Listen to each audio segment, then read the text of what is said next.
Eric Burgess here, and we've been given this triangle and we're told to solve for h.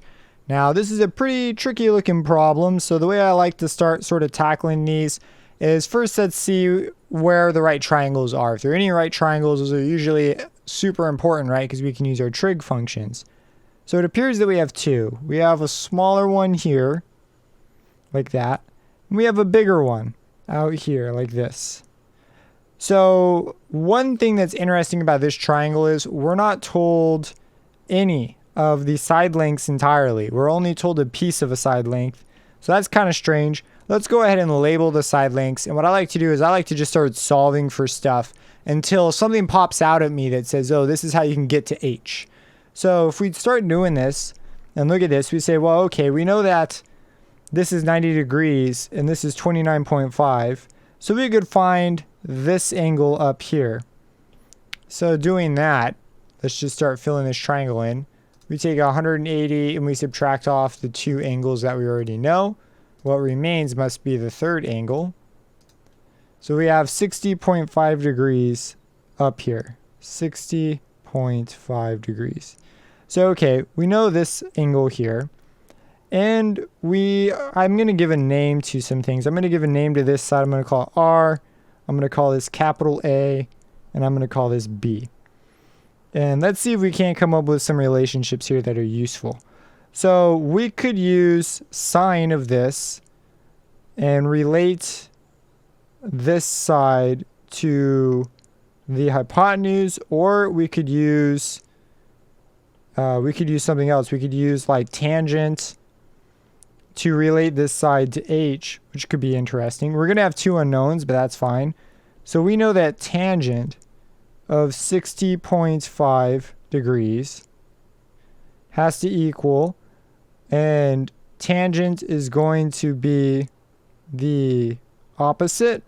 So that's going to be 392 plus a over h. So we've got two unknowns. That's totally fine. We have a second triangle here. Maybe we can use the second triangle somehow. So let's go ahead and use this angle here, the other one we were given directly. And maybe we can use this one somehow to get to h. Now there are a bunch of ways to do this, and now that I look at this, we probably could have done something similar with our two given angles right off the bat. But that's just one of those things where you get a little into it and you begin to see it. So we want to relate a and h using this angle. So a is the adjacent, h is the opposite. So we're going to use another tangent. We're going to use tangent of 49.2 degrees. The opposite this time is h, and the adjacent is just a.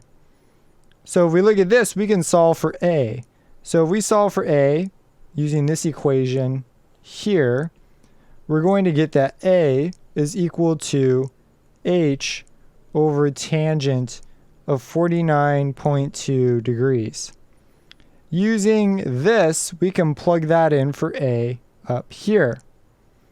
So if we do that, we're going to get that tangent of 60.5 is equal to 392 plus h over tangent. We're just plugging in for a, 49.2 degrees. This is all degrees, by the way. So we just took the a here, and we know it's equal to this, and we simply replace the a here with that. And then that's all going to be over h. So from here we can begin to simplify things. We can swap this h and this tangent. So we can get h is equal to 392 plus h over tangent of 49.2 degrees over tangent of 60.5 degrees. We can split this fraction up. 392 divided by tangent of 60.5 degrees plus h. And one of the nifty things about fractions over fractions is this guy can just come up and join the thing on bottom. There's a side proof I could do, but I'm going to just leave it up to you to do it. because it's kind of an algebra 2 based proof. So we're going to have this times tangent. I'll give you a start on the little proof. First things first, put this over 1, multiply by the reciprocal to top and bottom. You'll get the same thing. So with this, we can go ahead and plug in these numbers, right? Let's turn these to decimals. So we got 392 divided by tangent of 60.5. We're going to get 221.78 plus h over tangent of 49.2. Make sure that you're in degree mode when you do this. I already am, so I'm not worried. And when you multiply these two tangents, you're going to get 2.05.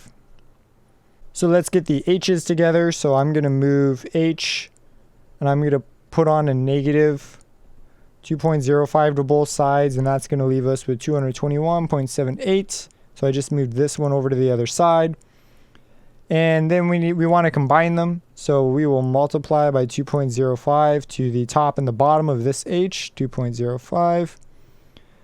And when we do this, we're going to get 2.05 minus an h. So we're going to be left with a 1.05 h over 2.05 is equal to 221.78.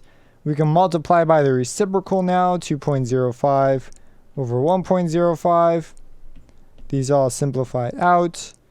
And if we do that to one side, we have to do it to the other. So 1.05. Because we have to maintain this equality. So we're going to have h is equal to, and now we multiply this. So we have 221.78 times, we're going to use fraction, 2.05 over 1.05. We close this, and we get our final answer of 432.999. In reality, we'd probably round this to 433. H is that. So you could write approximately if you want to be like really specific. Ironically, because approximately is approximate. But we would get 433. So that would be our answer. So there you go. That's how you do this problem. There are some other setups you could do to also arrive at this answer. This is just the one that I saw first. When you look at these problems, if something doesn't stick out at you right away, just do what I do and just start filling things in. Eventually something will pop out and you'll be like, hey, I can use this. If you have any questions about this, let me know. Subscribe and hit that bell icon, and we will catch you in the next problem.